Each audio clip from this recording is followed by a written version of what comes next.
Good morning. I'm Bart Davis, cotton producer from Colquitt County and chairman of the Georgia Cotton Commission. I'd like to welcome each and every one of you here to the Commission's 13th annual meeting of the Georgia Cotton Production Workshop. I hope you all have benefited from the breakout sessions this morning. And this time, I would like to recognize our Cotton Commission board members. If y'all will stand as I call your name. Vice Chairman Matt Coley from Dooley County, John Ruart, Morgan County, Lee Crumley, Bullock County, Chad Mathis, Baker County, Chris Hopkins, Toombs County, and Stephen Meeks from Wayne County, which is unable to be with us today. I'd also like to recognize a few guests this morning. We have Monty Bain with us from the Cotton Board, David Rupennecker, Southern Cotton Growers, Dr. Mark McCain with UGA. I don't know if he's in here or not. And also, I'd like to recognize Taz Smith with the National Cotton Council. He just went to work with the National Cotton Council as Producers Affairs Representative. And at this time, he's going to come up and make a few comments.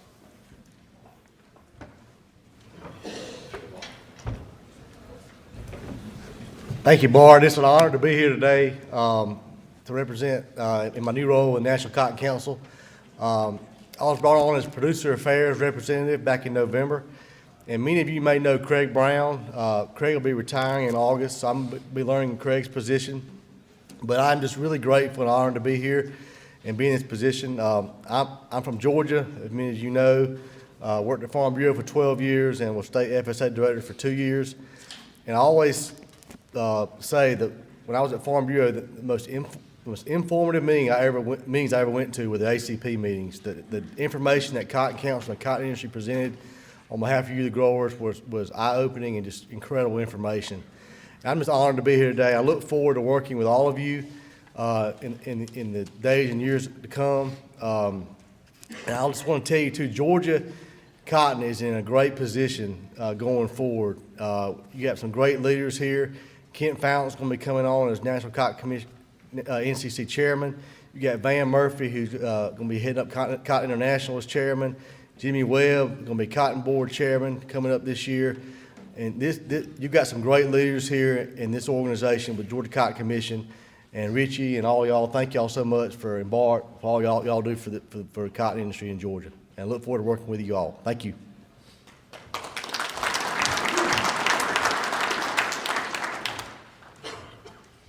Thank you, Taz. We look forward to working with you too. Just always keep your cell phone on.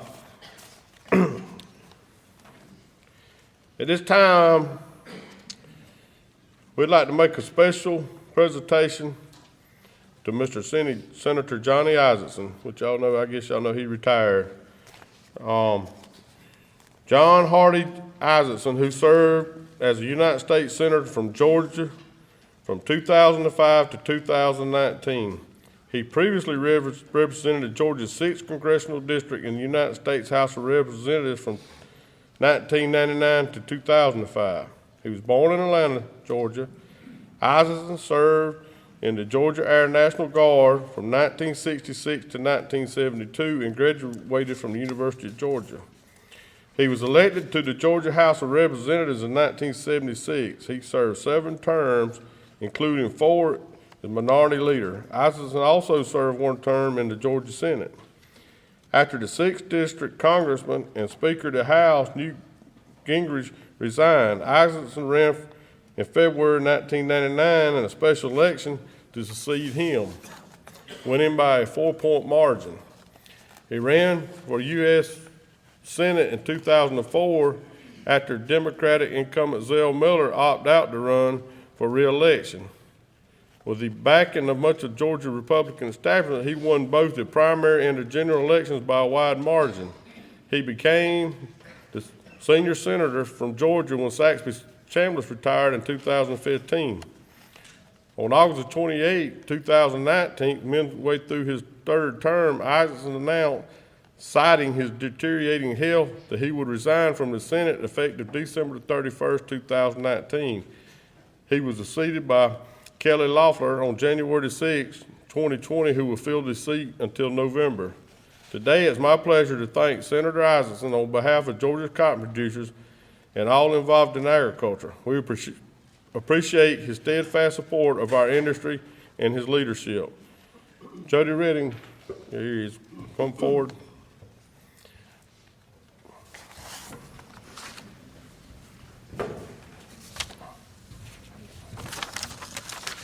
On behalf of Georgia Cotton Commission, we want to give this to Mr. Isaac for all his. Thanks. Thank you. For all his efforts and willingness. Well, thank you, Jody. Thank you, Bart.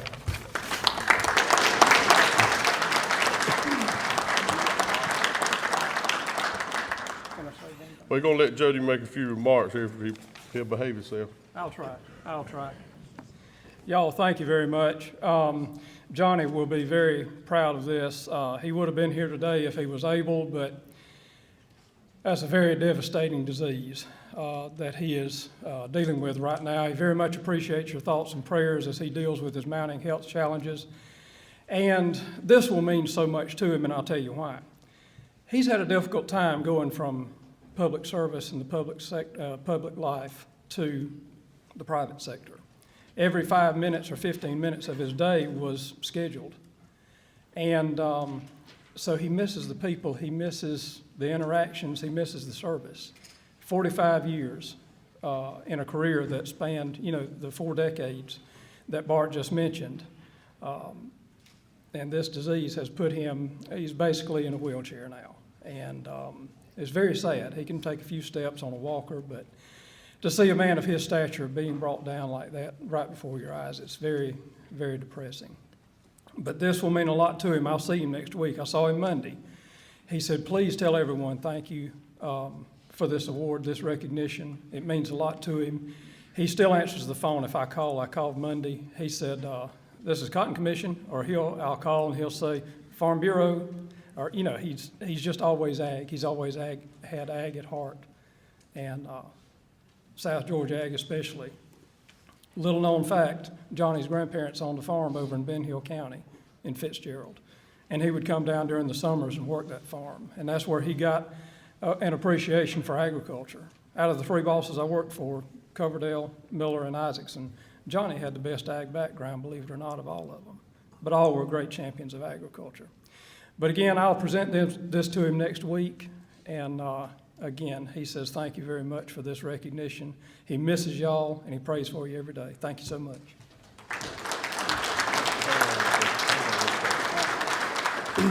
Thank you, Jody. I would like to thank Jody for all his services working with the congressmen and senators through the years. It's been good, and then our connection with them through agriculture. And he's taking the same role with Kelly Loeffler, right? Loeffler. So, yeah, Loeffler. So we look forward to working with you through her. You want to make any comment or two about that? I can make a quick comment. Boy, this is going to be a year to remember in politics. I tell you what, we've got a primary, we've got a free-for-all coming up in November. We've got a bill in the House of Representatives in Atlanta to establish a primary in May, and I think the governor's threatened to veto it, and so it's just going to be a free-for-all in November. But the one thing that did strike me and convinced me to stay on was Kelly's background in agriculture. Her growing up on a farm, showing cattle, pulling weeds out of soybeans, and I educated her on what pigweed are, so she said, she's right at home. So she will be your senator for the next year, regardless of what happens. She will be on the Ag Committee, and she will be fighting for us in Washington. So very much thank you. Appreciate the support. Thank you. Thank you, Bart. Thank you, Jody. At this time, Richey, our boss man, executive director, is going to give a report. I'd like to make one comment. Richey's been with us since 1994, and he's going to be retiring about mid-year.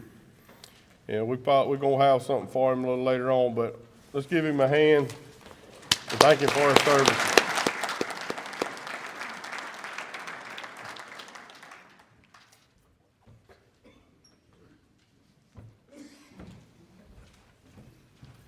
Good morning. Take care of your presentation. Yes, sir. My technician out of the way here.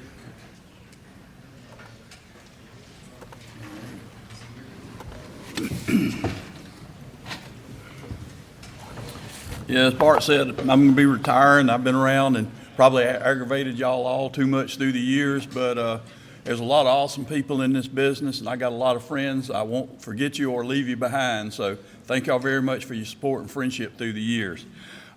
Excuse me, this morning I'm going to try to take a little time and tell you if I hit the high points of what the commission does on y'all's behalf. And I always like to, well, first of all, I want to thank our sponsors.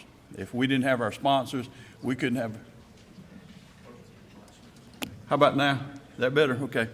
Excuse me. Nothing like being prompted. You get old and folks have to help you along. But anyway, we want to thank our sponsors. We seem to pick up a few every year, lose a few, but bottom line, we couldn't have a good, nice meeting without them, so we certainly appreciate them. Let's give them all a hand.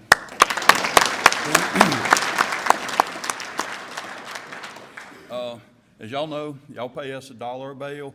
We take that money and break it down in areas of research, promotion, and education. And I always like to show you on the screen how your dollar's invested. And as I go through this, and when we get to the end, I'm gonna start and show you some of the activities we do. First of all, our cotton organizations. You've had Taz introduced and David Rupenecker introduced. About 35% of our budget goes to support, pays dues to the National Cotton Council and Southern Cotton Growers. Each of you that grow cotton are members because we pay your dues for you through your $1 a bale assessment. Excuse me. Research, we spent this year about 46% of our budget on it. Our operations are about 13%, and our promotion and education expenditures are about 6%. We don't do that much in promotion. Most of what we do is geared towards FFA, 4-H. We did have some new things this year, which I'll tell you about in a minute. And when I started back in '94, the commission said, hey, we need to focus on Georgia and what we do here, because our producers also pay the CI, the Cotton Research and Promotion Assessment. And Melissa's going to tell y'all a lot about what they're doing on that side of the equation from the production side, the fashion merchandising part of it today, which is very important. And basically our promotional things, we started something a couple of years ago with Georgia Southern. We have a year-round online presence with them. We sponsor the Georgia Public Broadcasting football playoffs every year. As y'all can see here on the screen, we sponsor the player of the game. That turned out real well for us, and if you'll notice, the football player has a towel on. That towel is made by 1888 Mills in Griffin, Georgia, which is, I think, the largest towel maker in the United States, and we have our logo on there, and the coach and the player get one every year. That's turned out really good for us. Our message in our promotional stuff is basically, we want to let people know how important cotton is, what it contributes to the state, and most importantly, that it's sustainably produced, and also tell them what a good job our producers do. We have a cotton education kit called Cotton a Story. We've sent it to practically every state in Puerto Rico and the United States. We've also given them to extension offices and 4-H offices. And we've seen about 5,000 kids this past year, excuse me, on school days. Social media is one thing that we can do that doesn't cost a whole lot. We have about 4,000 followers on our Facebook page, and we run placed ads on Instagram and Facebook, and we focus on those areas where cotton consumption is our weaker points, and that's house moms, young females, and golfers. And hopefully this next commercial, we produced 3 commercials last year, and this is the one for house moms, and we also have one for golfers and young ladies, so hopefully this will play. I've been checking food labels for years. I like to buy local, and I like to buy healthy for my family. So I started checking the labels on our clothes too. Did you know synthetic fibers like polyester are pretty much made of oil? No thanks. I look for cotton now, which grows right here in Georgia, a major source of the world's cotton. Cotton is natural, renewable, sustainable, and buying cotton supports Georgia farmers. Good enough for me and my family. And, you know, here our message there is natural and sustainable. We got a great product, and our producers do a tremendous job growing it, and our allied industries also help us get it out, and, you know, it helps us be, it just makes it very important for us, and it's a story we got, and we should be very proud of it. Research, in 2019, we allocated a little bit over $718,000 for research.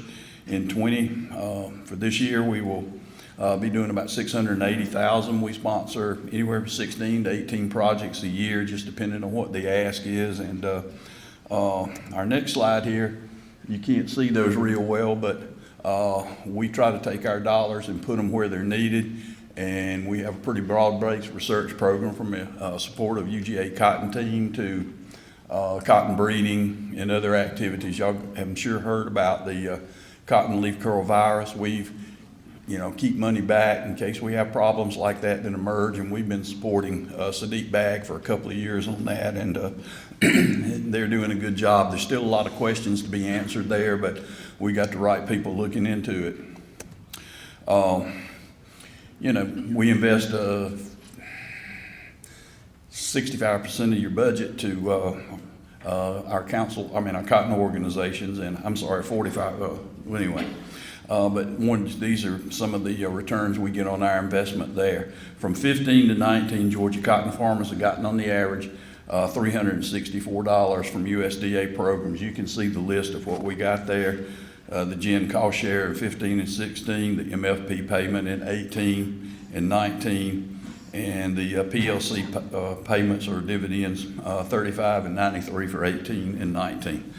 This amounts to about $407 million that come back to our state. Stacks indemnities have averaged about $49 an acre. The return, the revenue protection, yield protection indemnities is about $44 an acre. This is another $76 million that come back to the state. And also, stacks will be available on any acres that are not signed up in the seed cotton program. And folks, there's a lot of work that went into this, and our organizations are the ones that do it for us. And please remember that things don't go well out there on the farm sometime. They don't go well in the halls of Washington either. It takes a heck of a lot of work and a lot of cooperation for us to get these things done. And we got great organizations. Some of the factors we need to watch: the China deal. Hopefully that will materialize. I don't know exactly how much impact that's going to have on prices. Hopefully Hank will tell us a little bit more about that later with his crystal ball. But, you know, China stopped buying raw cotton from us when they built up those big stocks, but they started buying yarn from Vietnam. So guess who our biggest customer is right now? So it'll be interesting to see what kind of bump we get on that. USMCA, Canada and Mexico are two of our top 10 customers, and hopefully that will start sending more cotton there. One of the things that really concerns me is in these trade things, our friends in Brazil planted about 1 million more acres of cotton this past year. A lot of that was financed with Chinese money. And as you well know, once you establish trading partners, it's hard to get people to break away and go in new directions. And cotton is fortunate. We get a tremendous amount of MAP money and MF market. Anyway, the two things, we get more promotional money for exports than any other commodity. And we spend a lot of industry money and taxpayer money developing these markets, and now we're going to have to fight to get them back. Our elections, obviously, as Jody said, 2020 is going to be a real exciting year. Our congressional delegation has always been very supportive of us, and even I think we have 3 North Georgia congressmen that are not going to offer for election this next election. And even though they don't have a lot of cotton in their district, they've been steadfast supporters of us, and our delegation is very important to us, and we do our best to keep relations with them going strong. I think I hit on a lot of this, but you know, political issues, the trade deals are behind us. We're working on one with UK and now, and the elections here again. Let's hope we get the right people in there that'll champion agriculture and our causes. The appointments, there's a big backup in that. Hopefully they will work through that. And one thing I would want to mention to you is the census is coming up. As you well know, those of us in agriculture and farming only make up about a little bit less than 2% of the population. It's going to be very important that everybody gets counted, and so that way hopefully our voice will be heard. Some important dates. We urge all y'all to go. Make sure you sign up for all the programs. The WHIP deadline, I'm not sure exactly when that ends, but it's coming up fairly soon. The MFP deadline for 18 is extended to December of 2020, and your ARC and PLC election deadlines are for 19 is March 15th, and for 2020 it's June 30th of this year. One of the things that the Cotton Council has done this past year is rolled out a U.S. Cotton Trust Protocol. It's a producer-driven sustainability program. It's based on science rather than social sustainability. Somebody sent me, well, Bart sent me a text the other day. Some hemp underwear company in their online ad had reasons of why cotton was much better. I mean, hemp was much better than cotton. Did y'all know it takes 5,600 gallons of water to produce a pound of cotton fiber? That's what they say. That's kind of like a few years ago, some person from Walmart said it took 9 pounds of active ingredient of pesticides to make a pound of fiber. And this is the kind of stuff that we've got to contend with. We have to use good basic science, and that's what this program will do, is document the good job that you producers are doing. Go to www.trustuscotton.org. It'll take you about 30 minutes, I think, to fill out the form, but it's something that will be well worth your time, and it'll certainly help our industry. Another issue we had this past year that I bring up to you is seed quality. The Department of Agriculture has a seed lab here in Tifton. When you get your planting seed, you can have them test your seed at no cost, and they're happy to do it. The other tests pass standard germination, you have to pay for, but you can get your seed tested. And you know, if you have any doubts, it's a good service for you to do. It's free to all farmers, and the only thing you got to do is call them and get the seed to them, and they'll take care of it for you. Before I sign off, I would like to recognize Martha Harris and Taylor Seals. They did the nuts and bolts of this meeting, and they make my job a heck of a lot easier, and I really appreciate them. And with that, I thank y'all for supporting me and the commission, and look forward to seeing y'all in the future. Thank y'all very much.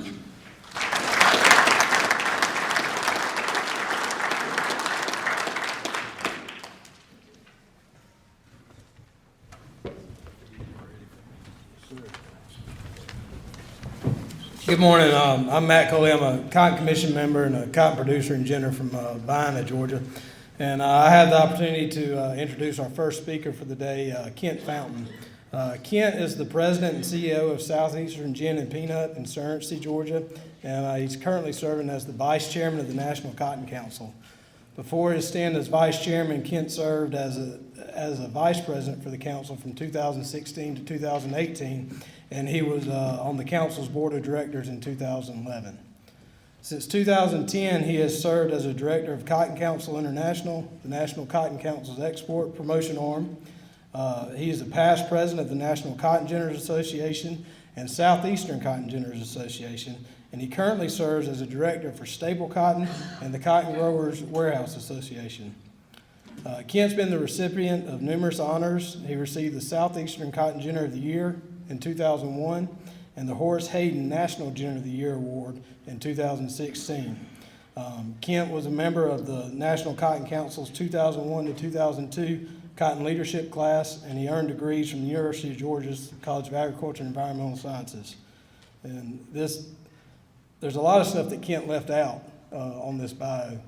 For those of y'all that know Kent in this room, which is most everybody, he is involved in every aspect of agriculture. He goes above and beyond what many of us do for this great industry we're fortunate to be a part of, and we're looking forward to him culminating the service to the cotton industry, somewhat to speak of, just as he serves his year as the chairman of the Cotton Council. But we all know Kent, when he gets through as chairman, that's not going to end his service to the industry. He's going to stay involved and be an integral part of this industry for years to come. So if you would, please join me in welcoming Kent Fountain to the stage.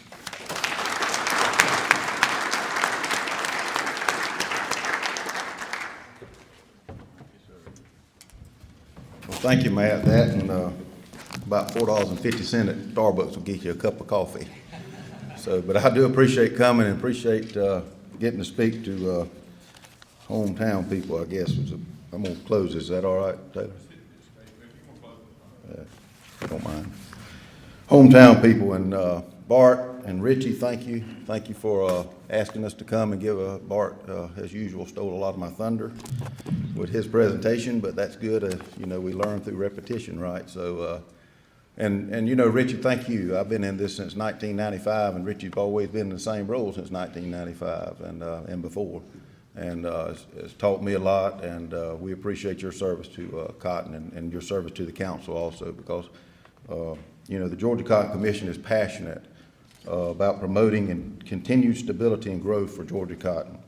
We share the goal and appreciate the great working relationship and cooperation with the staff and leadership of this organization. The Georgia cotton industry is fortunate that every producer, as Richey said earlier, every producer in this state is a member of and represented by 3 organizations, respectively, the state, regional, and national level: the Georgia Cotton Commission, the Southern Cotton Growers, and the National Cotton Council.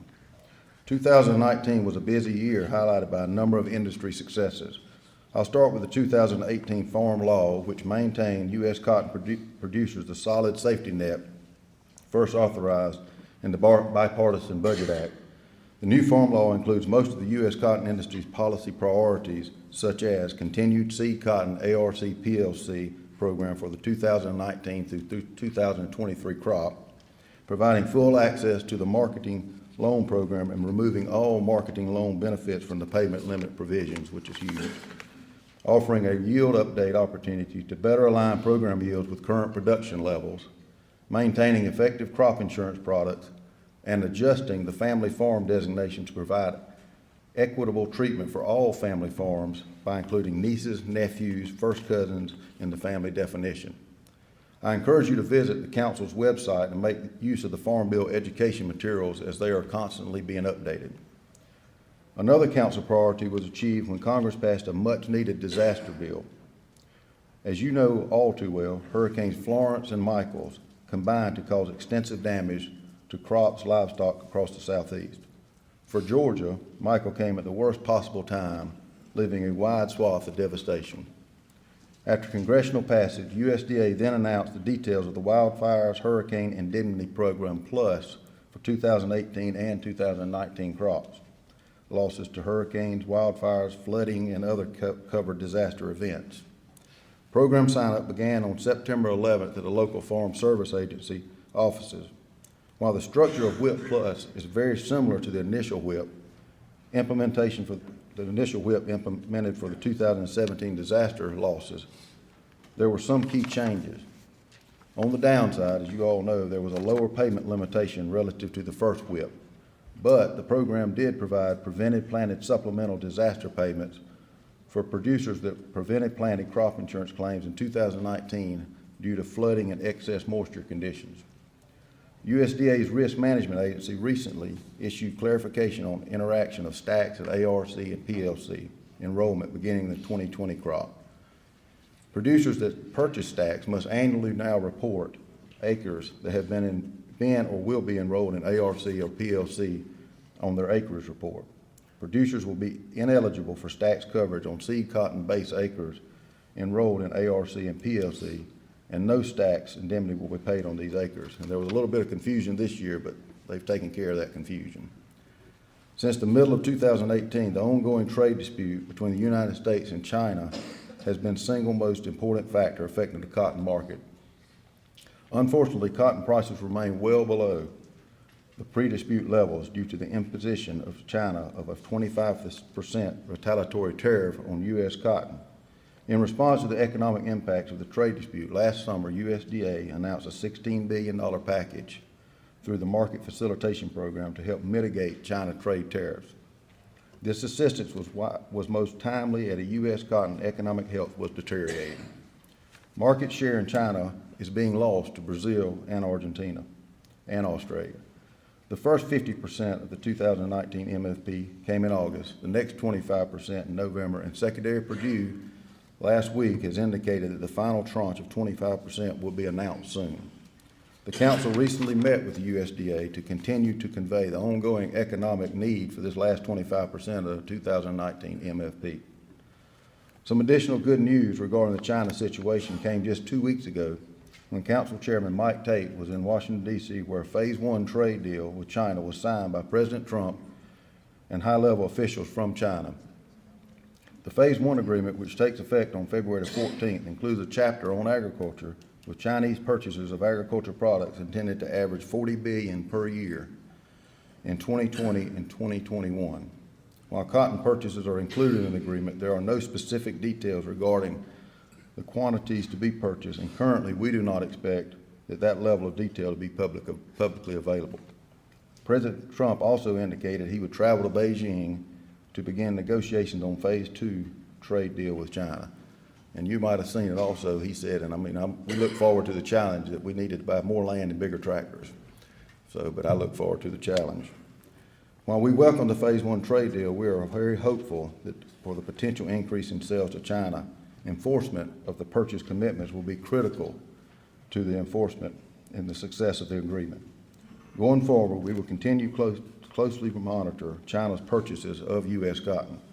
If those purchases do not materialize and prices remain similar to current levels, then pressure will build for another round of MFP or an MFP 3.0.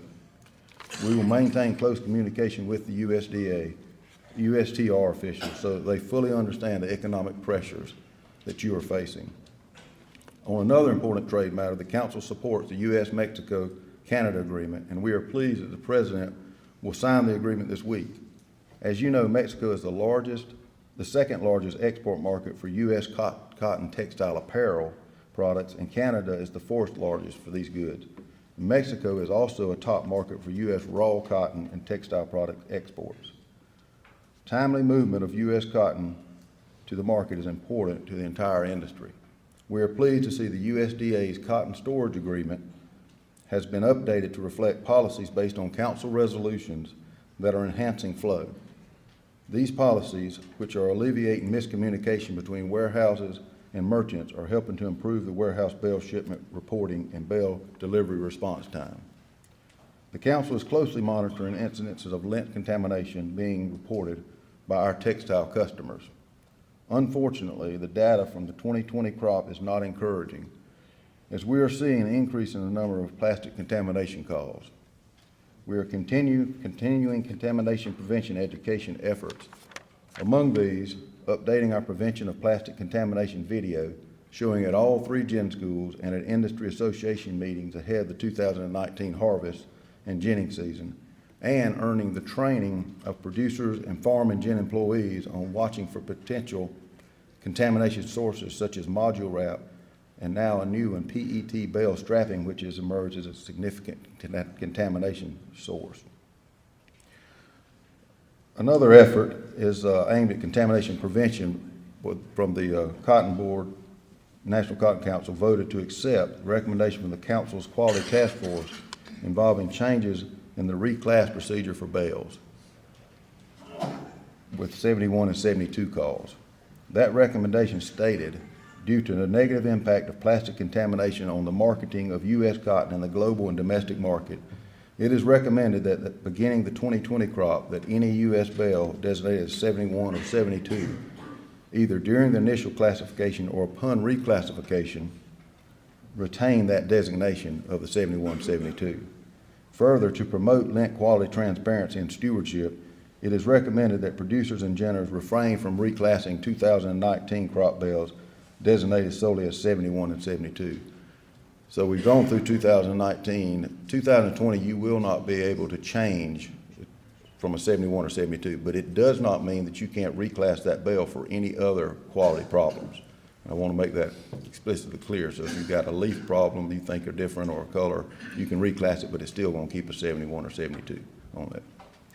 As final word on contamination prevention, both producers and generators bear a responsibility to make sure that plastics and other contaminants do not get into our cotton bales. New tools and technologies are being developed that can help prevent or detect contamination, and I encourage you to explore how those technologies can be incorporated into your operation. At our gym, we're putting in the first machine that will actually detect it and remove it. It's at the gym stand. We're actually running tests on it the week after the council meeting. It does work, I can tell you, because I thought we were doing a real good job. We're not getting 71, 72 calls, and I can tell you I've got about 4 bags of quart bags full of plastic. And all of it's not module wrapped. So somebody that thought they were doing a good job is getting shown they're not doing that good a job. But it's very promising. So we're going to try to prove this thing out so that we can get it to the industry. And I encourage you as producers, and I encourage you as generators, when we get something, and we hope more things come, and that we get something that you encourage your generator to put the technology in. Because I'm a firm believer from ginning this cotton that without something to get it out, we'll never take care of plastic. It doesn't, I mean, you can't do as good a job, I can't do as good a job, but something's going to get by. So it's a huge industry problem, and I think Hank may even probably talk about that, but it's a huge industry problem. And I want to also go in to say that I hear a lot of my colleagues saying, well, it hadn't hurt me yet. I haven't got paid the bill yet. Nobody's sent me a bill. I think Hank can attest to it better than I, but I think we've already paid a bill in the lost premium that we used to get for our cotton. You hadn't written a check, but you've lost the money. What we don't want is that continued slide to go down for our industry. So I think we need to think of this in a little more proactive manner, and I hope you will help me do that with your respective gyms. As I said before, our reputation and our premium in the marketplace are seriously jeopardized, and if we don't get ahead of this issue, it's going to continue to slide. Before I conclude, I'd like to ask you for your continued support and participation on some items. First, as Richey said, the council is nearing completion of a pilot enrollment phase of the U.S. Cotton Trust Protocol, which I hope you've been hearing about. The program provides a voluntary way to formally document and communicate common elements of best management practices.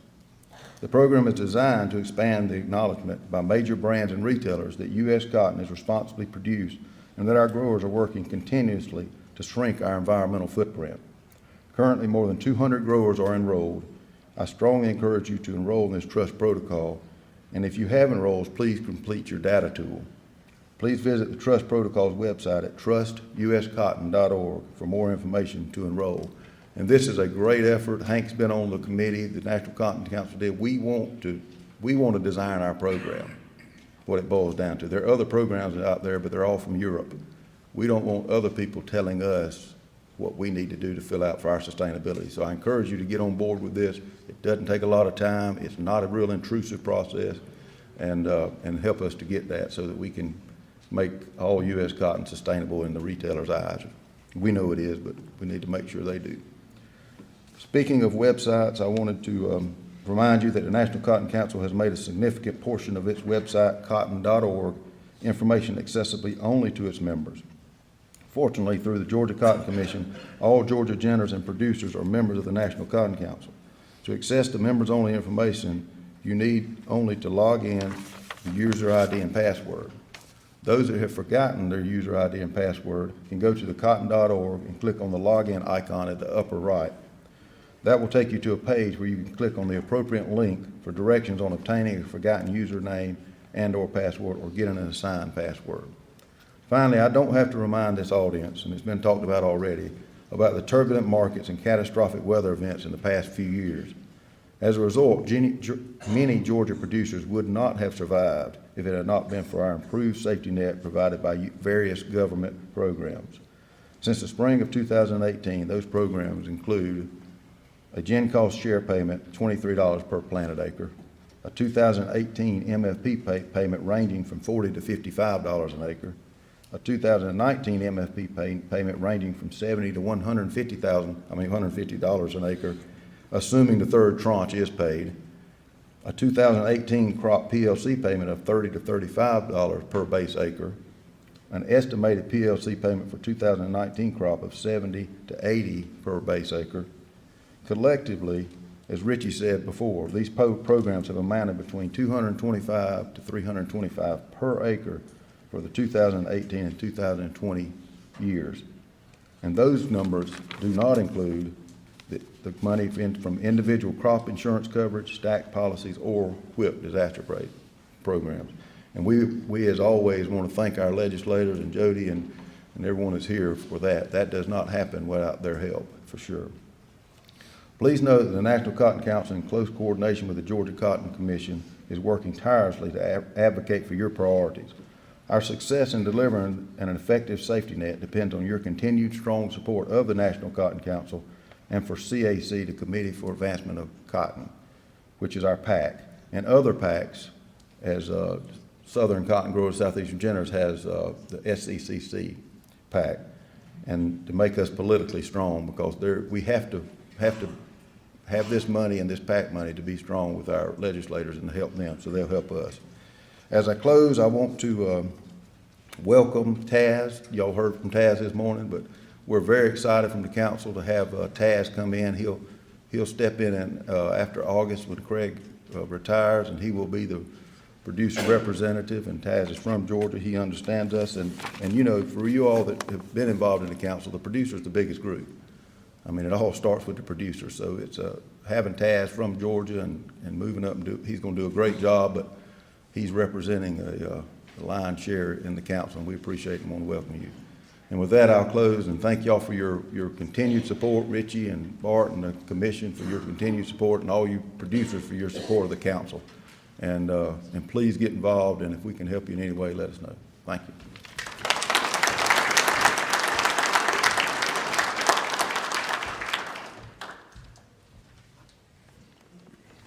Good morning, everyone. As I swap around our technology a little bit, I would like to ask Mr. Van Murphy to come introduce our next speaker.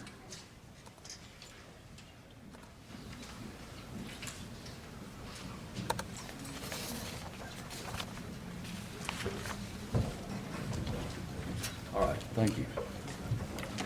Good morning. Melissa Bastos. She's been married over 20 years. She's got twins, a boy and a girl. Melissa is the Director of Marketing and Research for Cotton Incorporated. She has been there for 21 years. I serve on the Market Research Committee in Cotton Incorporated. Melissa is here to give us a great report this morning. Let's all welcome her.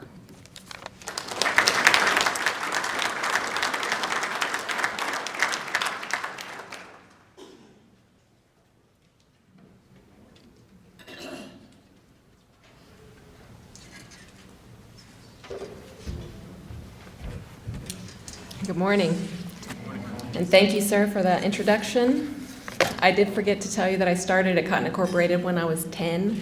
Just wanted you to know that. It looks like I just have to start at the beginning of my presentation, so while I'm doing that, I just want to mention that today, what I'm going to cover is talking to you about the consumer marketing area of Cotton Incorporated and building demand for cotton.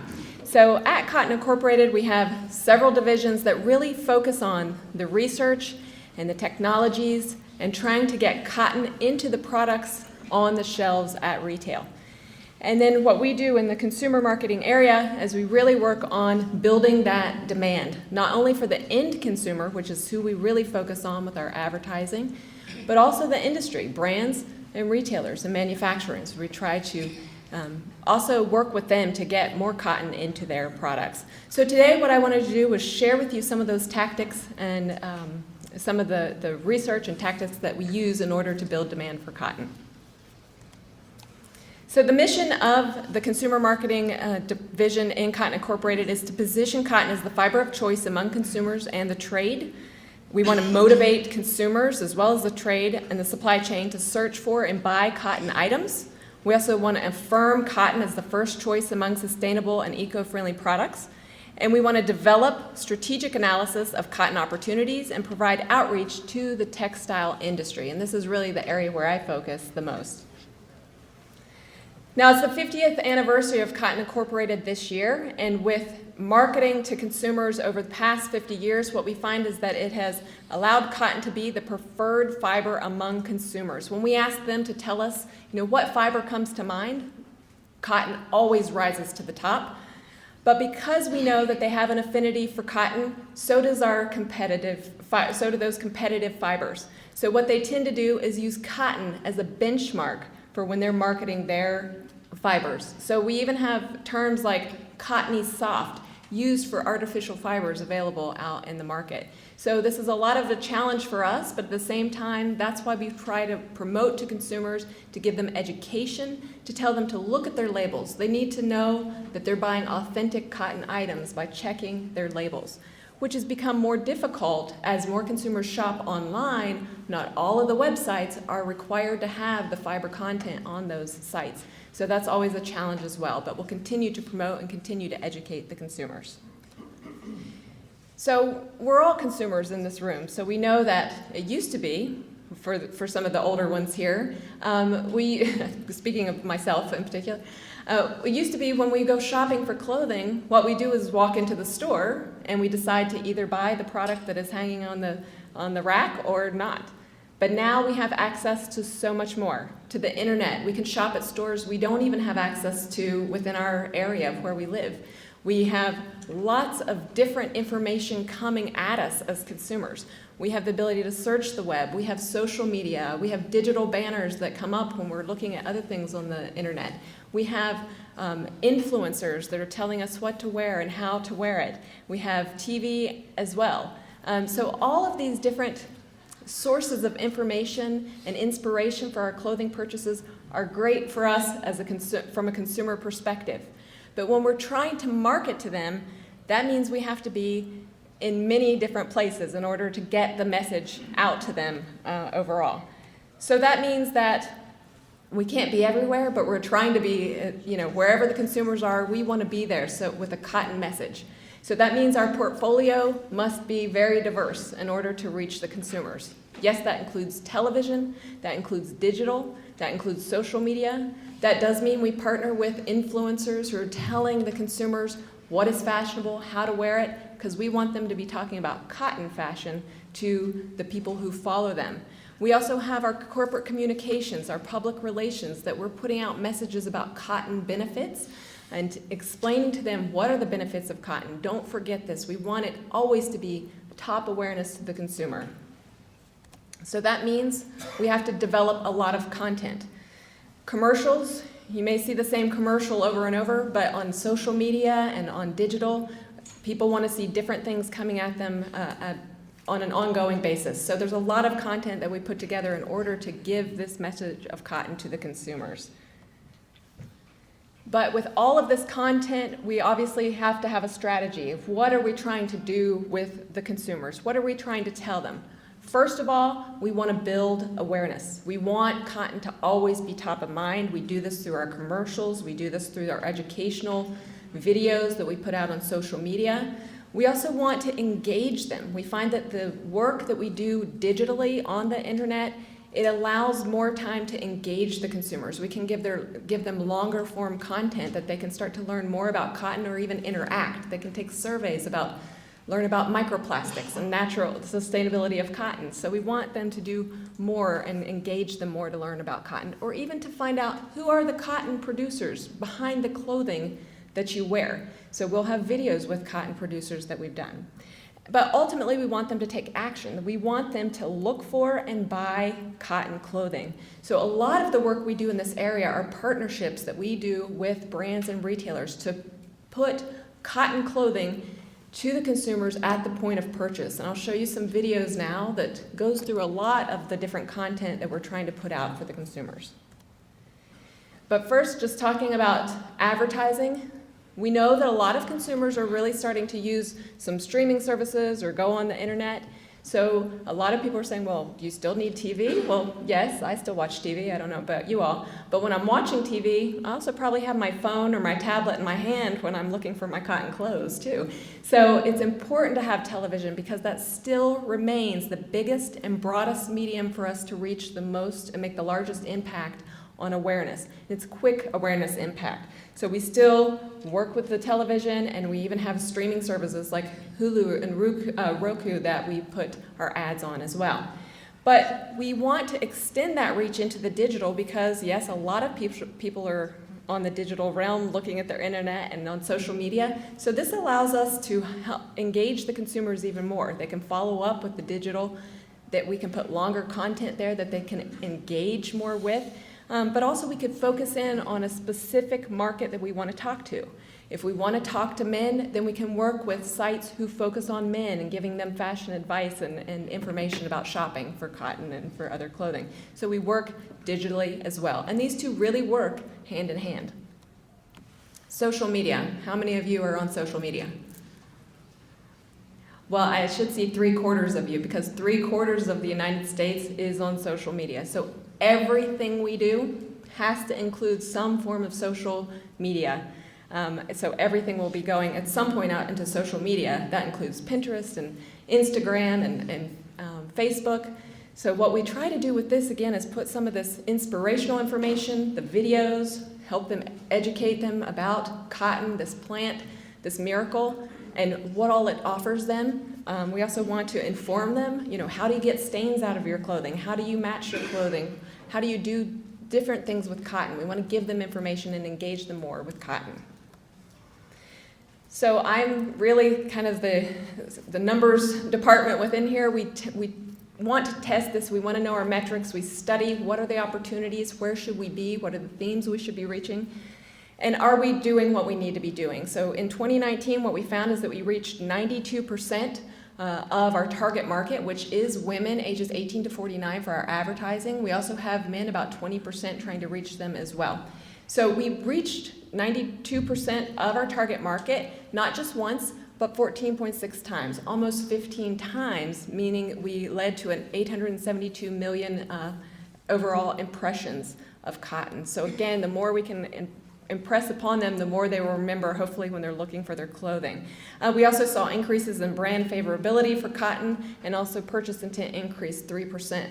So we want to make certain that we're measuring what we're doing, that we're meeting the goals that we need to be in order to move cotton forward in the consumer's mind. So we also study where are those opportunities and challenges. Over the past year, we really have focused on things like life is uncomfortable. There's a lot of uncomfortable times in your lives, like when you're presenting to a group of people, you can feel a little uncomfortable, but if you're wearing cotton, then you know what, you're going to be comfortable.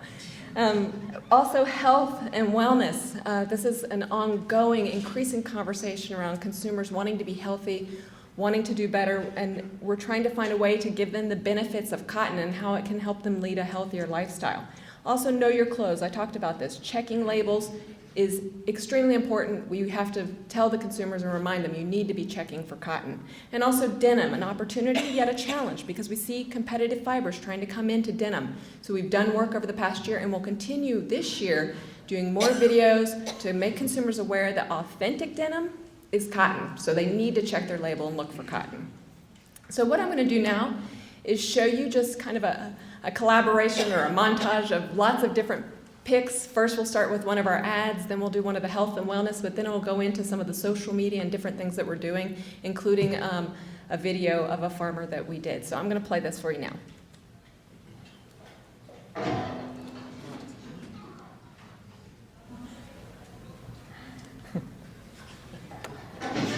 When a first day can feel uncomfortable, your clothes shouldn't. Cotton, the fabric of our lives.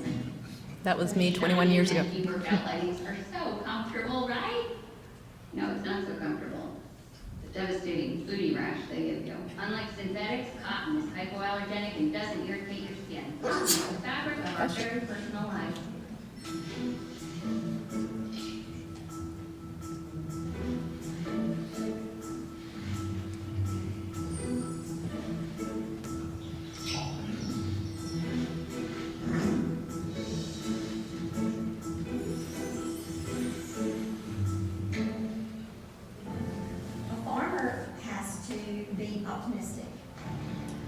never promise anything when we put that seed in the ground.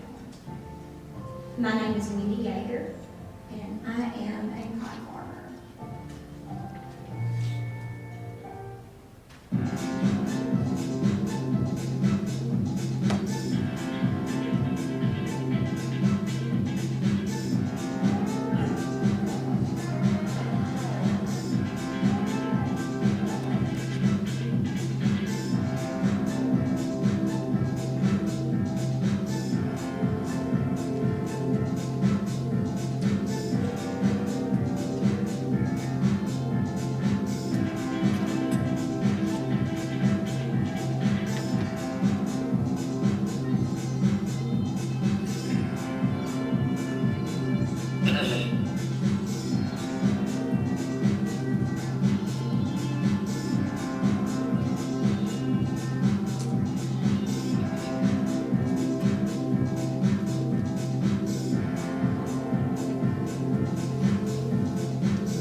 So I know that was a lot of coming at you pretty quickly, but there's a great deal of content that we try to put out. Of course, these are going to each be a little bit slower. People can soak them in a little bit more when they're on the websites or watching television.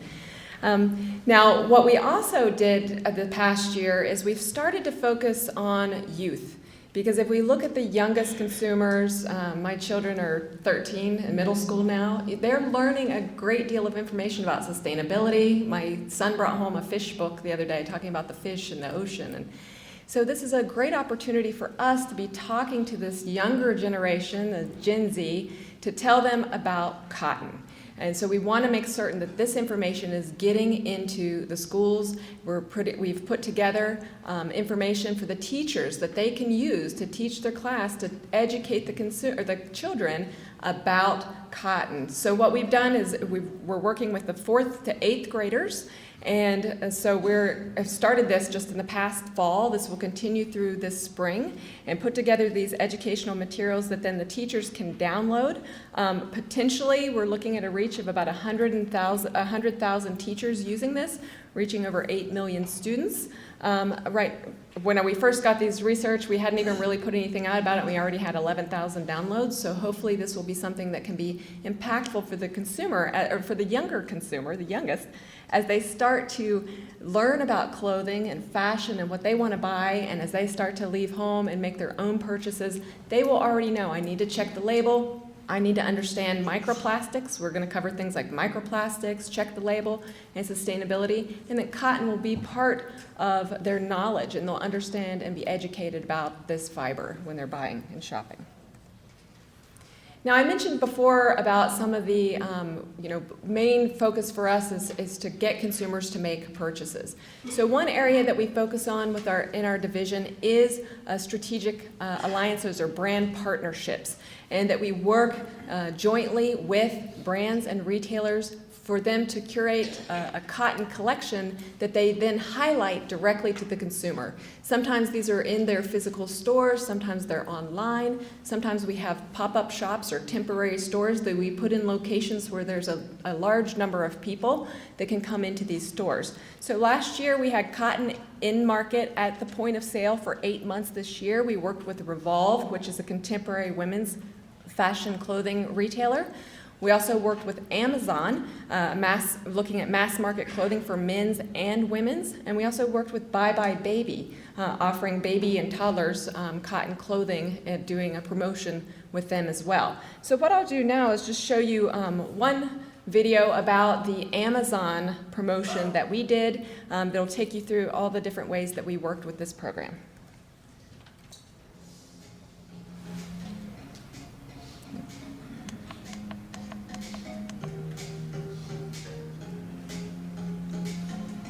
I'm Marissa with Cotton Incorporated, and we're here at the Cotton Style House in Montauk. We had our key influencers coming from all over the country was so cool about it is that they all represent different lifestyles.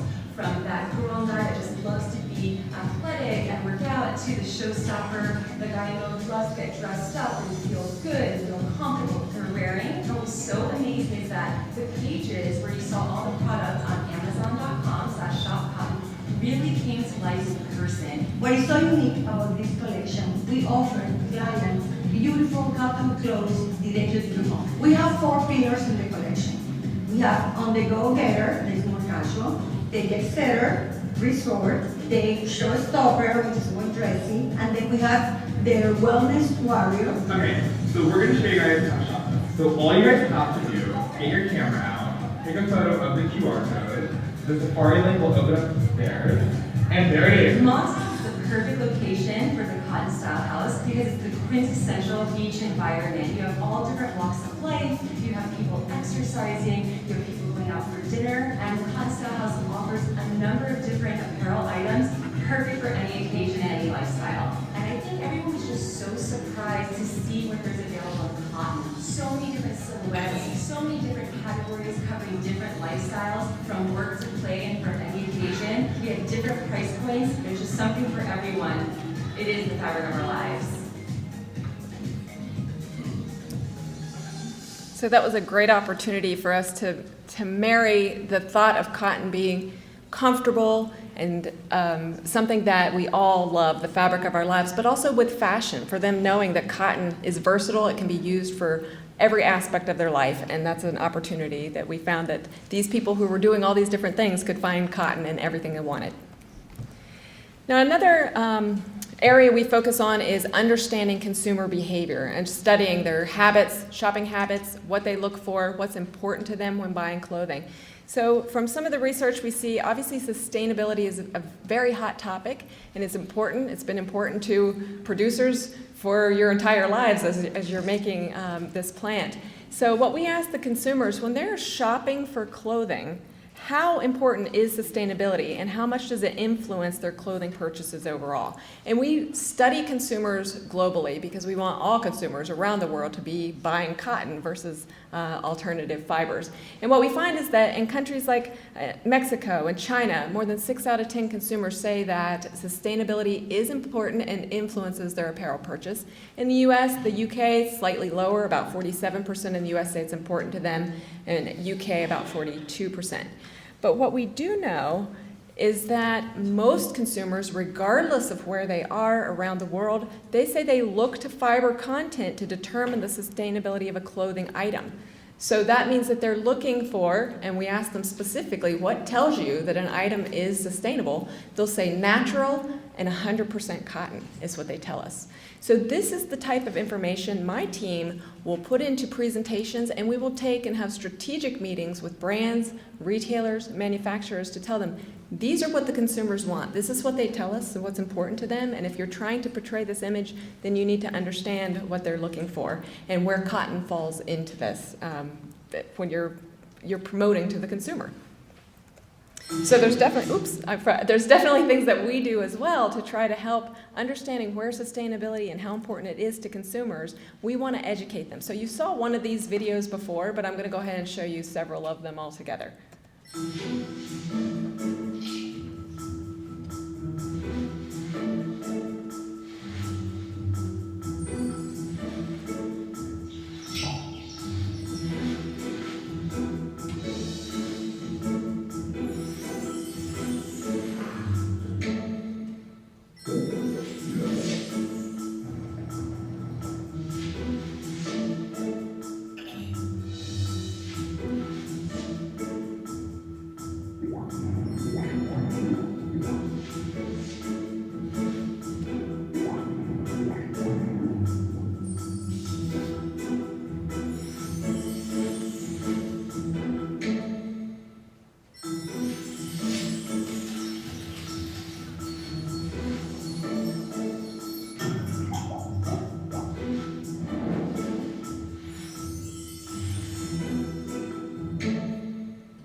So that's to help understand more from the sustainability perspective about the microfibers.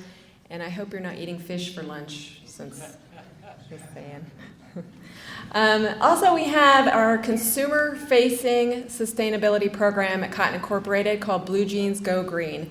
And this is where consumers have the opportunity to give the denim jeans or denim garments that they no longer wear. They can give those to the program, and then they are upcycled into insulation that is used for things like Habitat for Humanity. So this is something that we partner or work with, I guess collaborate with brands and retailers on this program so that they can offer to the consumers the ability to bring their jeans or their denim into their store and then get a discount on the next purchase. So it's kind of like a win-win-win because it's a win for the retailer, they get more consumers in their store buying clothing. It's a win for the consumer because they feel like they're not just throwing their jeans away, that they're being used for something more. And it's a win for cotton because they're buying more cotton jeans overall. So it's a very positive program that we found. We had over 40 participants, retailers who participated in this program this year. And I'm going to show you a video just explaining the program. Old denim favorites. When they're too worn to wear, they don't have to go to waste. They can be recycled through the Blue Jeans Go Green program. The denim recycling journey starts with cotton, a natural, sustainable fiber. Once harvested, it's blended, cleaned, and prepared for brands to create new styles. Then comes the fun. Shopping for new jeans and denim apparel, which over time become favorites. Loved for years until they need to move on. That's when the Blue Jeans Go Green program makes a difference. Those bottom of the stack jeans can be mailed to the program or taken to select stores, schools, or events for recycling. Once collected, denim is broken down, zippers and buttons are removed, and it's returned to its natural cotton fiber state. At last, it's upcycled into ultra-touch denim insulation. And each year, a portion is distributed to communities for building efforts across America. So what was once an old favorite can now comfort and protect someone new. A process made possible by the natural, sustainable quality of cotton.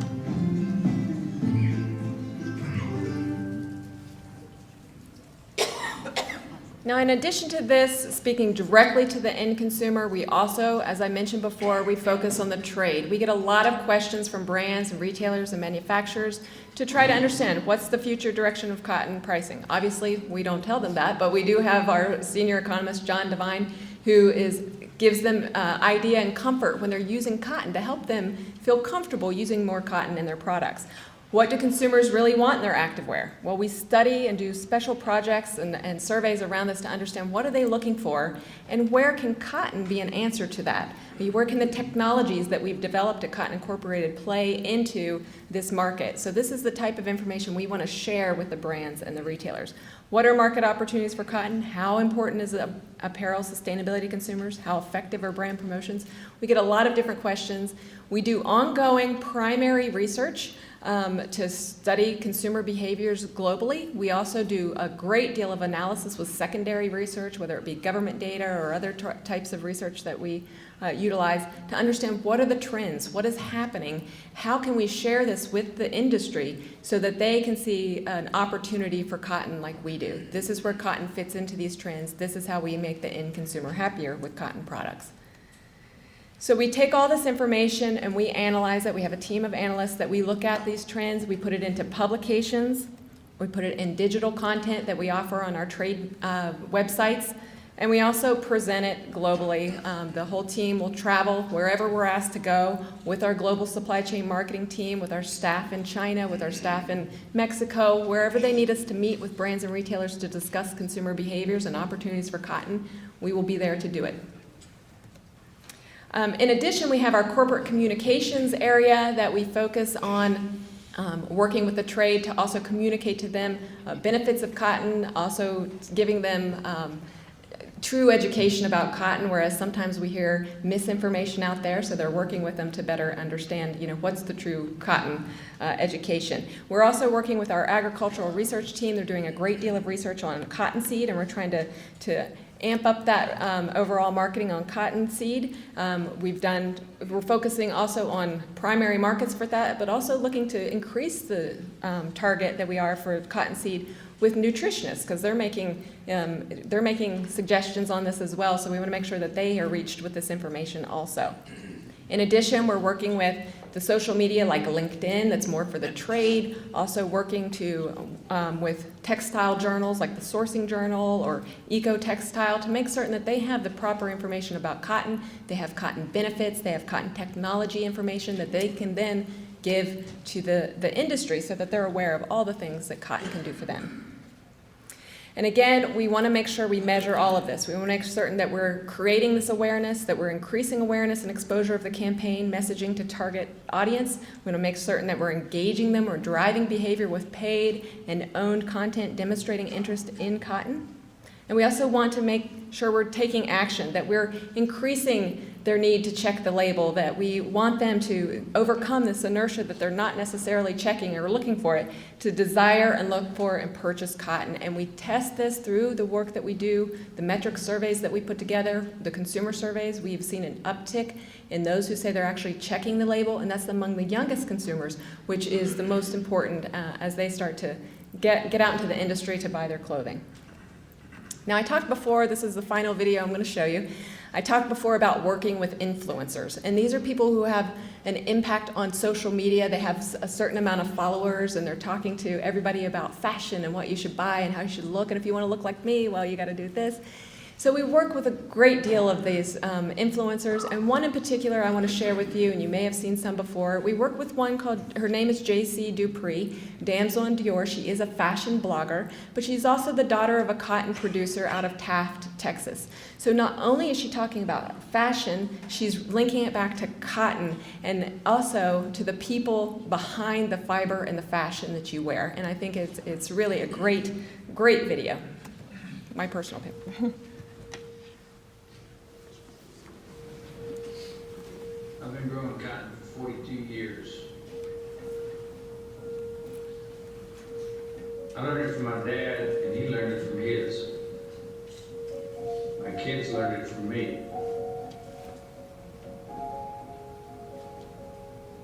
And I don't plan on stopping anytime soon. I saw a poster up at the gym that showed 1 bale of cotton can make. It was something like 215 pairs of jeans or 765 towels. I thought that was pretty neat. I don't get to travel much, but my cotton does. It gets shipped all over the world. My daughter said she's even seen cotton walk the runways at Fashion Week. I don't just see it on the runways. I see cotton everywhere I go. It's with all of us, hidden in our lives. It's in the bedding we sleep on when we're far away from home. As a fashion blogger, I'm so lucky to see all parts of the world from my job. But as much as I love to travel, cotton always brings me back home. Anytime I'm feeling homesick, I can put on a cotton dress and be right back there with my dad on the cotton farm. Cotton connects me to a town, a place, a community, and my family.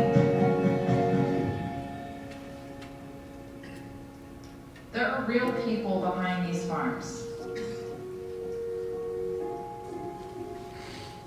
Cotton isn't just the fabric of our lives, it's the fabric of everyone's lives.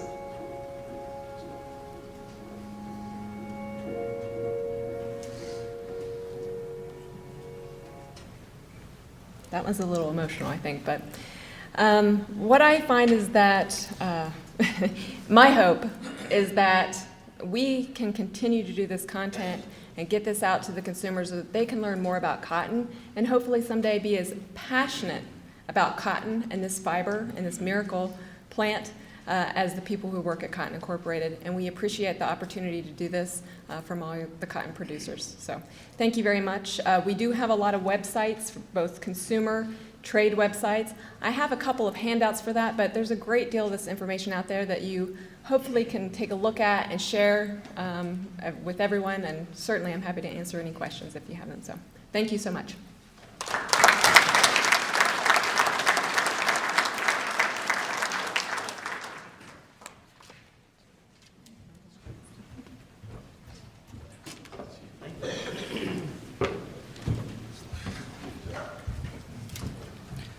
Good morning.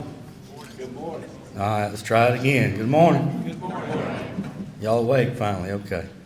Melissa, thank you very much. I think all of us can see the importance of what they do for our product, excuse me, for consumption. I don't know where we would be without the research program, Cotton Board and Cotton Incorporated. With that being said, I'm going to introduce Hank Reichle.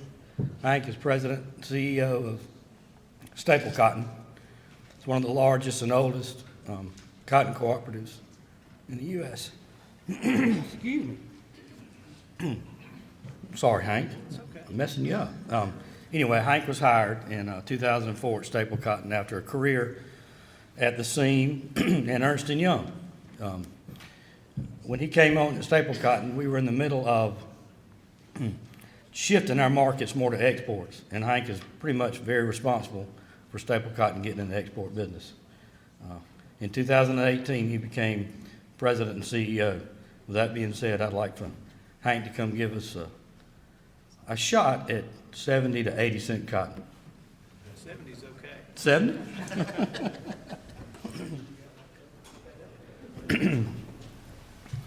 No matter what, a farmer always wants a little more. That's right. Thank you, Jimmy. Jim gets choked up when he talks about me often. Let's see if I can figure this out here.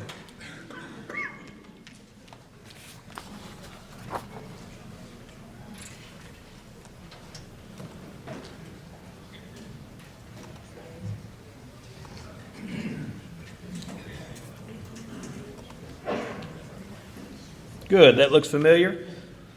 Thank you to the Georgia Cotton Commission for inviting and allowing me to speak today, and I certainly thank you, Jimmy, for that emotional introduction there. We are delighted to be here. Georgia's very near and dear to our hearts at StaplCotn. You got a great organization here. You're great cotton producers in the state of Georgia, and it's an honor to get to address you today. I was asked today to speak really about the world of cotton in terms of the statistics and prices. And first, I just want to give an overview of kind of where USDA expects this year to fall out in terms of supply and demand. And I'll say that from a production standpoint, we're looking at a larger crop this year than we had last year by about a little over 2 million bales globally. And if you step back and think about what we were thinking a few months ago, we were looking for a much larger global crop, somewhere in the neighborhood of a 6 million bale increase. So the crop did not materialize as we had anticipated, and largely that was because we had a challenging late season and harvest in many areas. On the consumption front, consumption continues to be challenged. Consumption is flat year over year, and if you look at the production and consumption globally, they're about the same. Just a slight increase in ending stocks is projected when we end up 2019 crop year, which is July 31st, 2020. So let's talk first about that production. I mentioned that while production is larger this year, it's not quite as large as we thought it would be. In the United States and India, we are looking at larger crops. USDA is projecting about a 1.7 million bale increase in production in the U.S. versus last year, and in India, nearly 4 million bales more than they grew in the previous year, and I'll talk about that in a moment. China, the world's second largest cotton producer behind India, is expected to be just a little smaller, basically a very small acreage reduction there. Pakistan is a major event this year in that they continue to struggle growing cotton. The Pakistani yield this year is one of the lowest yields on record in Pakistan, and you can't point your finger at just one problem there. They have problems with their seed, they have problems with their farming practices, and they have problems with insects, and on top of that, they had a pretty rough growing season at the tail end there. It's already been alluded to that Brazil is growing a lot more cotton. They are, and a lot more of that cotton is finding its way into China. Brazilian production, which is right now we're talking about, even though it's called 19 production, it's really what's in the field today, is expected to be about the same this year as it was last year. But it's about double what it was 4 years ago when acreage was lower and yields were challenged that year. So there's a whole lot more Brazilian cotton out there competing with U.S. cotton. And then finally, what is kind of considered the bellwether of upland cotton. I don't consider it that, but a lot of textile mills do. I think Memphis Eastern is the best in the world, but a lot of people look at Australian as the best upland cotton in the world. Australian production this year is probably going to be around 700,000 bales. It was 4.5 million 2 years ago. You've seen the wildfires on TV. Australia is in a huge drought. They were in a drought last year. It's continued into this year.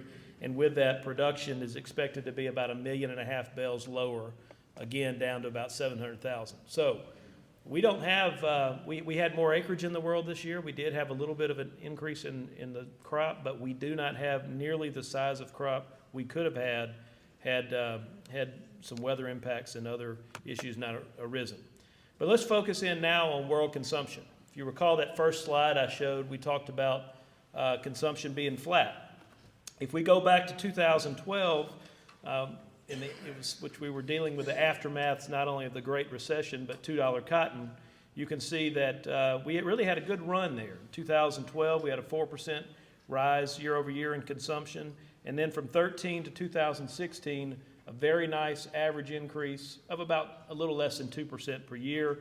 And then we had this explosion in 2017 of 5.7%. That was also the year that we had prices run up to over 90 cents a pound briefly in the summer of 2018. And then since that time period, we've given up about 3 million bales of consumption, seeing that we retracted in 2018 and again are flat in 2019. So who are we going to blame for that? Well, I think there's really two major challenges for cotton's consumption. The chart that you're seeing here is the blue line is the cost of your cotton and other exporters around the world into China. And the red line is your principal competition, and that is Asian polyester. And if you notice there, back in August of 2018, when at that time period, USDA was forecasting that the world would need about 128 million bales today instead of 120, it's because man-made fibers were also moving up in price. So demand was good. Fiber prices that compete with us were moving up. We could pass along our prices. There were no problem. But then in the second half of 18 in particular, we started to see that this trade skirmish was turning into a trade war. And President Trump has long said, stick with me, it's hurting China's economy more than it's going to hurt ours. He was exactly right. But remember that China is the epicenter of the global textile industry. They consume 1/3 of the world's cotton. They produce most of the world's polyester. Supply chains run through China. And when China's economy was slowing, so was the textile industry there. And that impacted all that polyester that they make. So that elevated price for polyester that we saw in 2018 started to give way, as you can see on the slide. And of course, cotton prices are going to drop when they have cheaper competing fibers as well. The other thing that happened too was just the ebbs and the flows of the global economy. And again, the trade skirmish turning into a trade war helped to dampen growth. And if you look at the bottom there in green, you can see that back when we had a stronger outlook for cotton consumption and higher prices, the global GDP was growing synchronously, meaning large economies and small economies were both growing very rapidly, and we were looking at global growth at 3.8%. Right now, the latest projection for 2019 is that we grew at 3%. And I've seen something from Barry Worsham before talking about, if you look back over history, we don't get cotton consumption to grow unless we're growing at a higher than 3% rate of GDP. And so, again, with only 3% growth, cotton consumption continues to be challenged. Just if we're looking for a bright note, 2020's projection is actually above 3%. I saw it yesterday and now I've forgotten it, but it's something like 3.8%, so maybe 3.5%. GDP is expected to grow this year. 2020's has a brighter outlook than what we've witnessed in 2019 so far. I think the only thing we have to figure out there is what impact do we have potentially from this Wuhan coronavirus. So let's talk about that change in consumption. Again, it's flat, but it varies from country to country. China, who I've already mentioned as struggling because of the trade war, is down 2.5%. India is up slightly according to USDA, but we really never know much about India. Bangladesh and Vietnam are basically flat. Pakistan is down, and Turkey is up. Let's break these down a little bit further and look back over since 2012 and look at their contributions to our overall growth. China and India are the first two we'll look at. China is the largest consumer of cotton in the world, and you see that from 14 to 17, as they worked through their reserve and they had a different policy in their country that made cotton more competitively priced, Chinese consumption responded.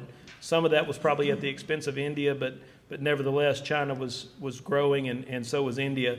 Now today, both of them are struggling. And then we had the growth engines, Bangladesh and Vietnam. Look at Vietnam's growth back in 2012, 13, 14, and 15. It was averaging over 20%. Bangladesh, also a high contributor. Neither one of those are contributing now. Why is that? Well, Bangladesh was just being fed, the consumption there was being fed by expansion in textile mills. And if you remember, about a year and a half ago, we had a currency crisis around the world. Well, a lot of the funding for that dried up. A lot of the need and the optimism for going forward and people wanting to invest dried up as well. And so that hurt the Bangladeshis. The same thing was going on in Vietnam, and you can compound that with what was mentioned earlier by Richey. Vietnam was building spinning mills to send yarn back to China. But China didn't need it because people were trying to change their supply chains around China. So that disruption also negatively impacted not only China, but Vietnam as well.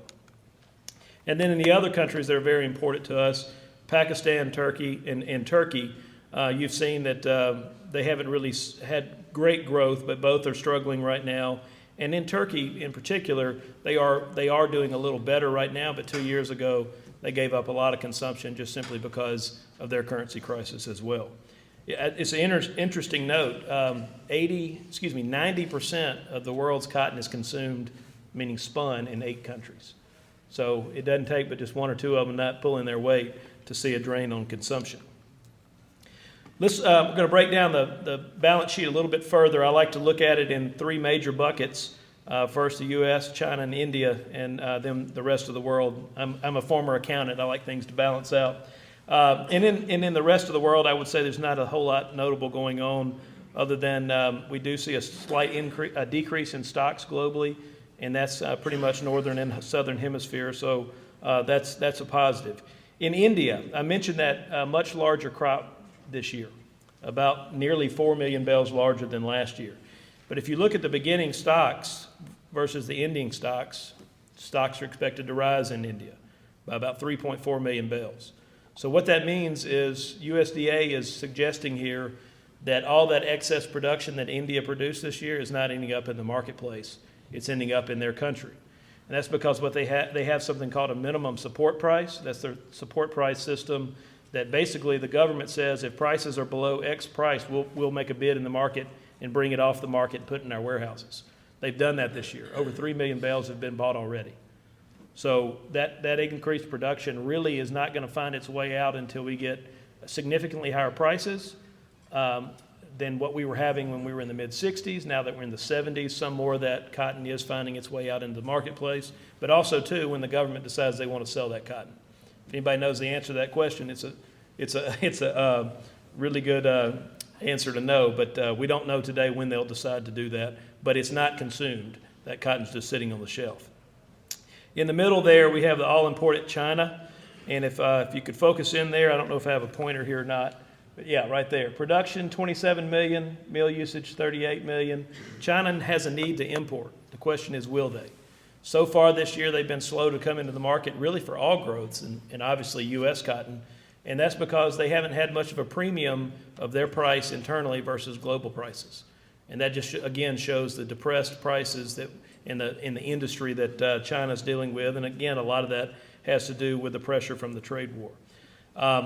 So I think now is probably a good time to talk about China and what does the Phase 1 trade deal mean. Let me just first say we're better off with a Phase 1 trade deal than without it.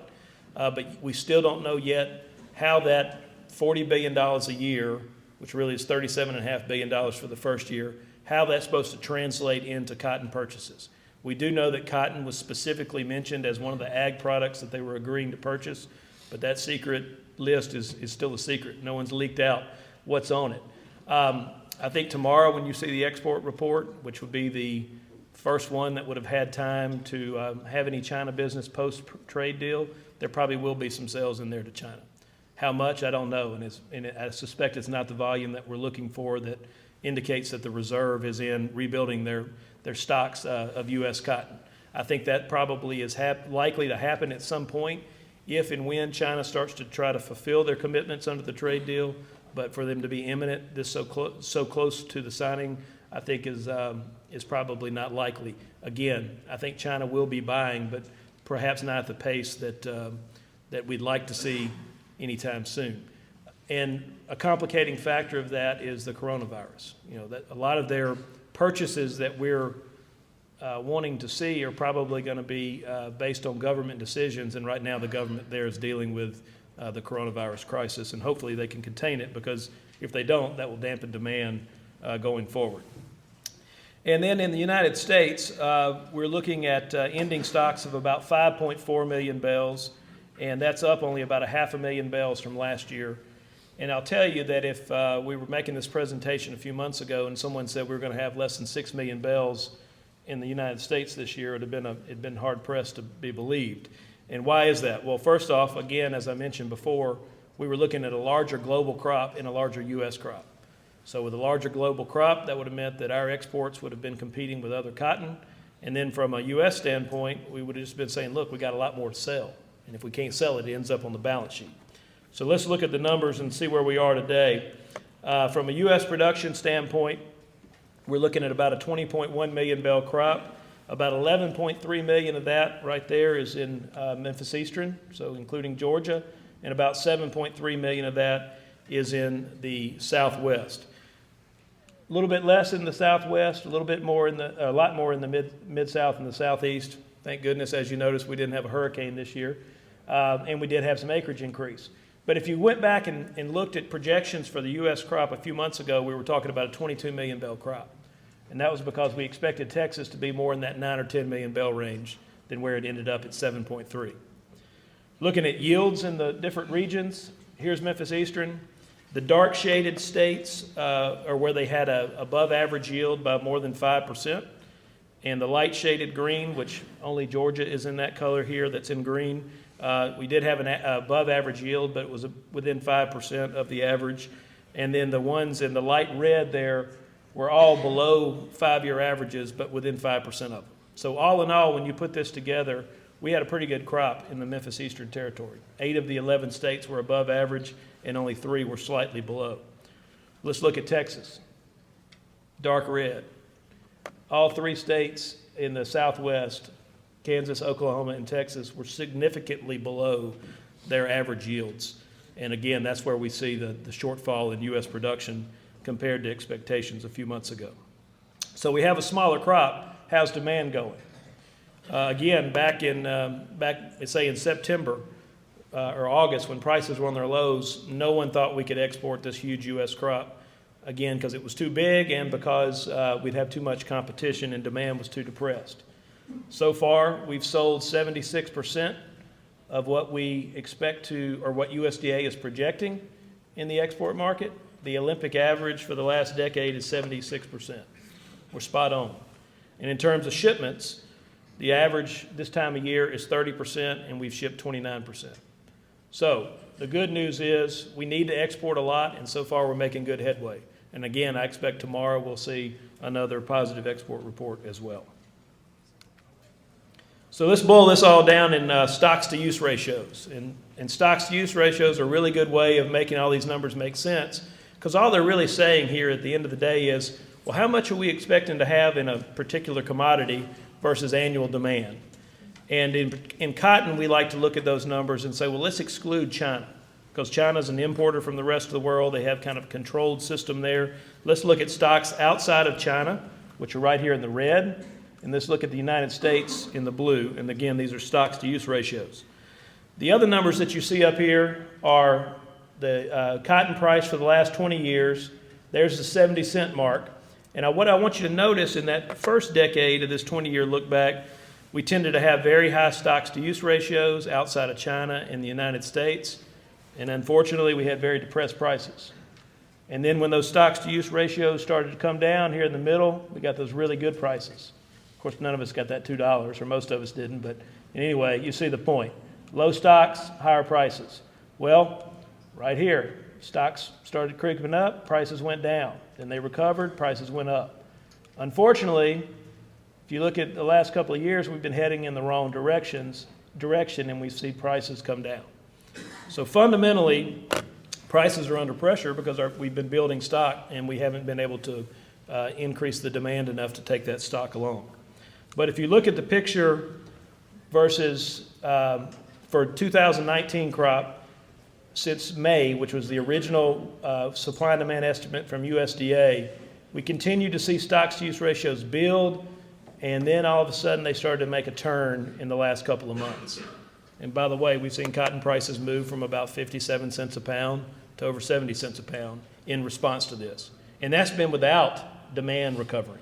That's just been simply because we weren't going to get the bumper crops that the market was forecasting back a few months ago. Probably the most important change in prices over the last year has been the speculator.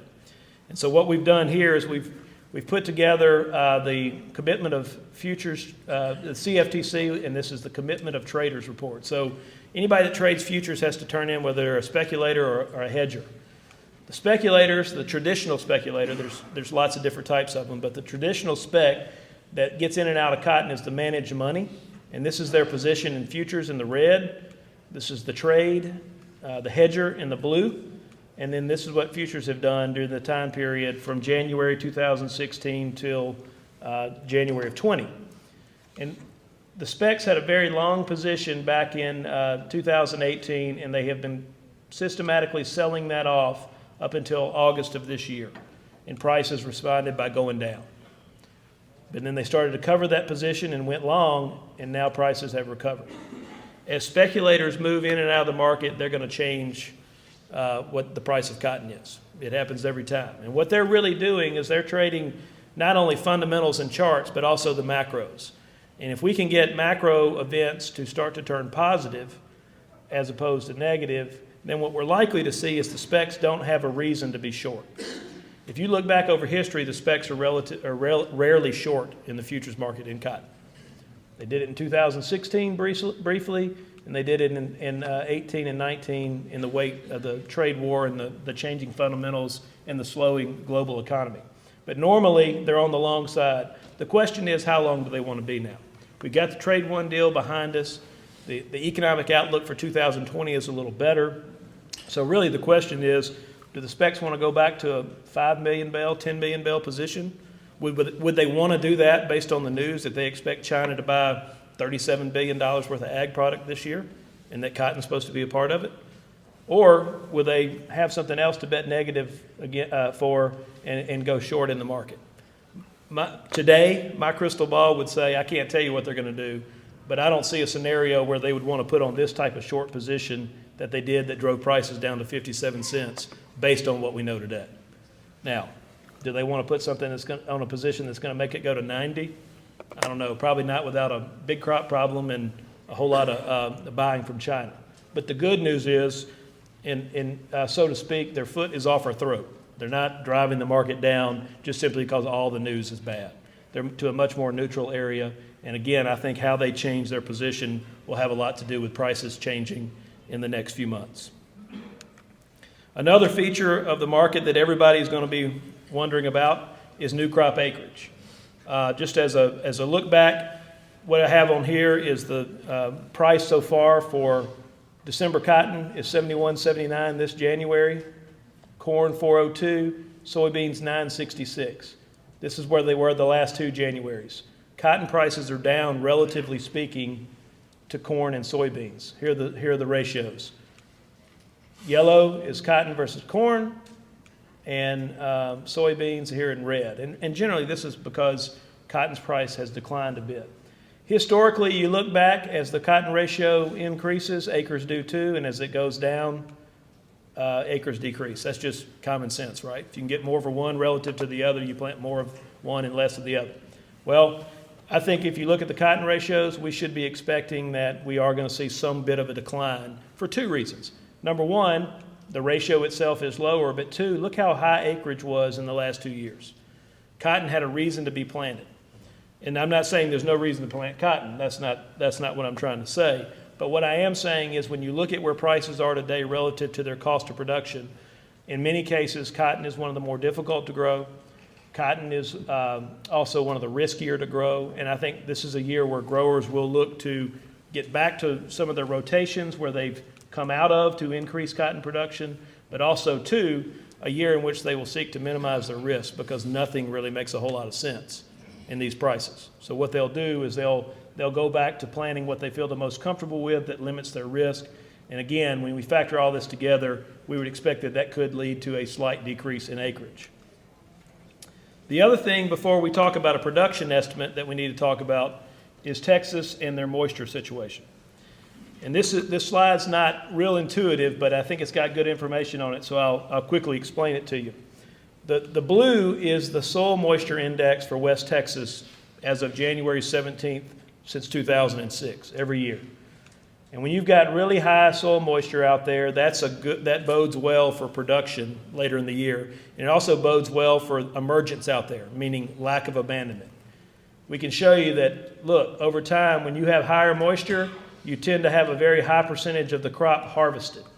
On average, since 2006, only 72% of the Texas acreage that has been planted has been harvested. But more of it gets harvested, meaning less of it gets abandoned when they have a good moisture profile. And in years where they have a really low moisture profile in January, they tend to see very high abandonment or low harvest.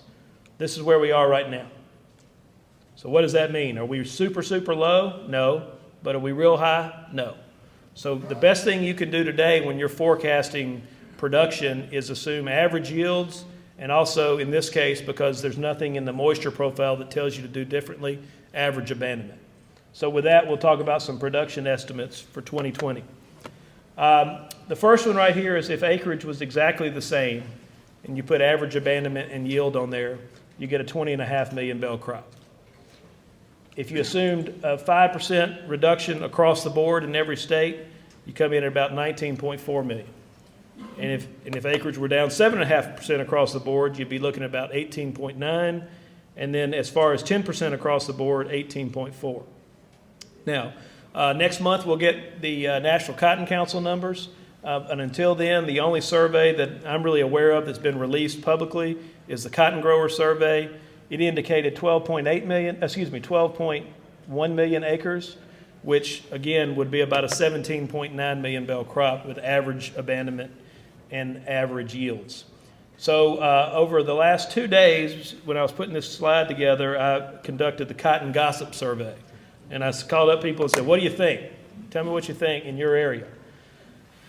That very unscientific survey indicated something around 12.8 million acres planted, which is about 900,000 less than we planted last year, and maybe 1 million less. And with rough, again, average yields, average abandonment, you'd be looking at about a 19 million bale production. Now, USDA's number is going to be far more scientific when they get their information in their survey, and this will continue to be updated throughout the spring. I think the takeaways here are two things. Number one, we probably will see some decrease in acreage. And then two, what that makes, we'll find out next year, right? We got a long way to go on that. But an estimate would be somewhere in a 19 million bale number is probably fair for January of this year. It's, again, just an estimate. Now, what do I think about 19 million bales?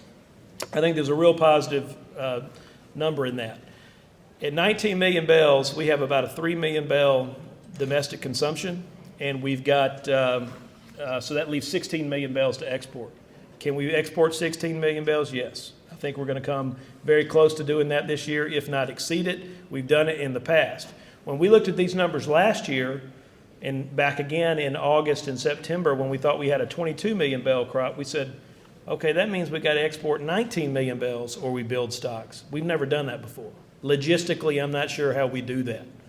So the good news about a crop that's, say, 18 to 20 million bales projection means that I think there's a very good chance we can find a home for it both domestically and abroad and keep stocks from building in the future, particularly if we have a strong trading partner in China that has not been possible over the last few years.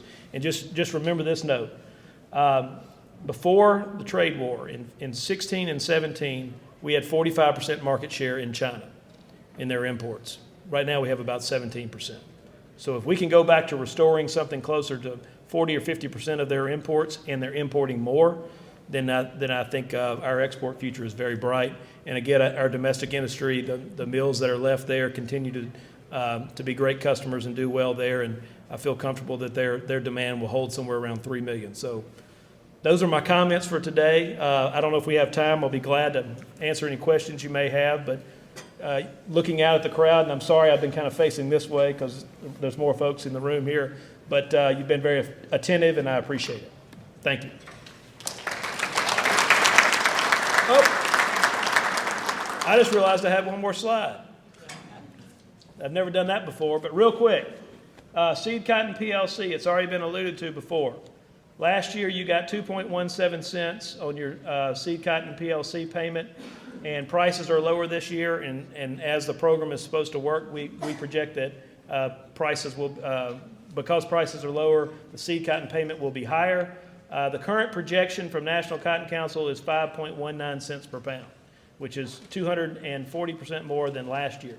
So if you had a 700-pound lint yield, which is probably somewhere about the average for Georgia, then you'd be looking at about $74 an acre versus $31 last year.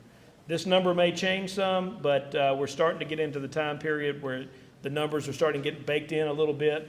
Irregardless, I think in your mind, you need to be thinking, yes, we got a lower price for our cotton this year in the market, but we will get some relief from this very good safety net. So with that, I truly am finished now. Thank you.